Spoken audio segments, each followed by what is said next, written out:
क्या आपने कभी सोचा है कि दुनिया अगर मुकम्मल तौर पर डिजिटल करेंसी पर मुंतकिल हो जाए तो इस्लामी मालियाती निज़ाम का क्या होगा?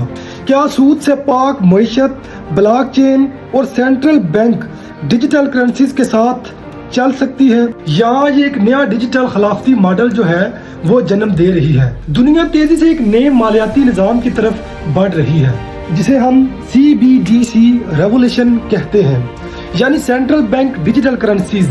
इंटरनेशनल मॉनेटरी फंड और वर्ल्ड बैंक के मुताबिक 100 से ज़ायद ममालिक अपनी डिजिटल करेंसीज पर काम कर रहे हैं। लेकिन यहाँ एक अहम सवाल आता है, इस्लामी फाइनेंस जो सूद को हराम करार देता है, इस नए निज़ाम में वो कैसे फिट होगा? इस्लामी फाइनेंस क्या है, थोड़ा सा इस बारे में बात करते हैं। इस्लामी निज़ाम जो है वो चंद बुनियादी असूलों पर कायम है, जैसे कि इस्लामी निज़ाम सूद की ममानत करता है, इसको हराम करार देता है। हकीकी असासे जैसे रियल एसेट्स होते हैं, इन पर वो जोर देता है कि इनका लेन देन किया जाए, और जो प्रॉफिट एंड लॉस है उसमें मुकम्मल शराकत दारी होनी चाहिए दोनों फरीकेन की। ये कुछ चंद बुनियादी इस्लामी फाइनेंस के असूल है। ये असूल से रवायती बंकारी से हटकर बनाते हैं। अब बात करते हैं कि CBDC है क्या।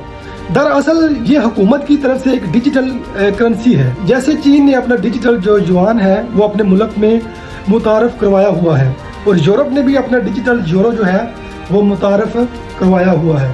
पाकिस्तान में भी इस पर काम हो रहा है। ये मुकम्मल तौर पर डिजिटल होती है और इस पर मुकम्मल हुकूमत का कंट्रोल होता है। अब बात करते हैं कि इस्लामी फाइनेंस को क्या चैलेंजेस हैं CBDC के हवाले से। इस्लामी फाइनेंस शफाफियत और हकीकी असासों पर जोर देता है। अहम सवालात जो उठाए जा रहे हैं, क्या ये शरीयत के मुताबिक होगी? क्या इस पर हुकूमत जो है वो मुकम्मल कंट्रोल रखेगी? यही इन्हीं चीज़ों से ये जो अब नई चीज़ें आ रही हैं, इसी से एक नया खिलाफती मईशत का तस्वर जो है वो उभरता है, जिसे डिजिटल खिलाफत इकॉनमी कहते हैं। ये कोई सियासी खिलाफत नहीं, बल्कि एक ऐसा डिजिटल मालियाती निज़ाम है जो शरीयत के असूलों पर होना चाहिए और हो, और इसमें भी ब्लॉक चेन जो है वो टेक्नोलॉजी इस्तेमाल हो सकती है और सूद से पाक भी हो, और ये जो ग्लोबलाइजेशन है आलमी सतह पर जुड़ा भी हो।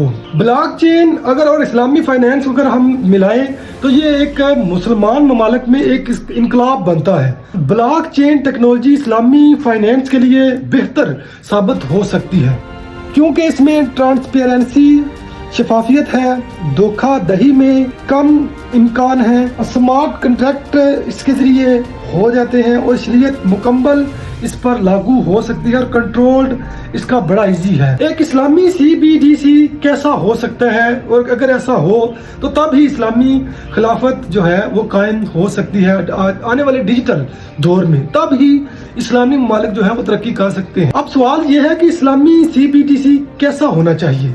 ये इनकलाब खास तौर पर मुस्लिम दुनिया के लिए एक सुनहरा मौका है। सऊदी अरब, UAE और मलेशिया इस पर काम कर रहे हैं। इस्लामी बैंकिंग पहले ही तेजी से इस तरफ बढ़ रही है, अब इसे डिजिटल दुनिया में ले जाने का मौका है। ये सब कुछ इतना आसान भी नहीं है, इसमें खतरात भी हैं।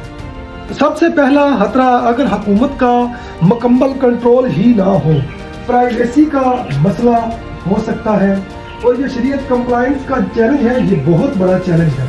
अगर दुरुस्त सिमत ना बनाएगी तो इस्लामी फाइनेंस अपनी रूह खो सकती है। अगर सारी वीडियो का मैं अगर आपको नतीजा बताऊं तो दुनिया एक नए डिजिटल निज़ाम की तरफ तेजी से बढ़ रही है, जहां पैसा नजर नहीं आएगा बल्कि हर चीज कंट्रोल में होगी। सवाल ये नहीं कि CBDC आएगा या नहीं, सवाल ये है क्या मुस्लिम दुनिया इसे अपनाएगी या फिर उसी सिस्टम का हिस्सा बन जाएगी जो दुनिया बाहर की दुनिया बना रही है, यानी जो पहले ही सूद पर कायम है। क्या आप समझते हैं कि डिजिटल खिलाफत इकॉनमी जो है वो आ सकती है? कमेंट में अपना जवाब जरूर दीजिएगा। मिलते हैं नेक्स्ट वीडियो में।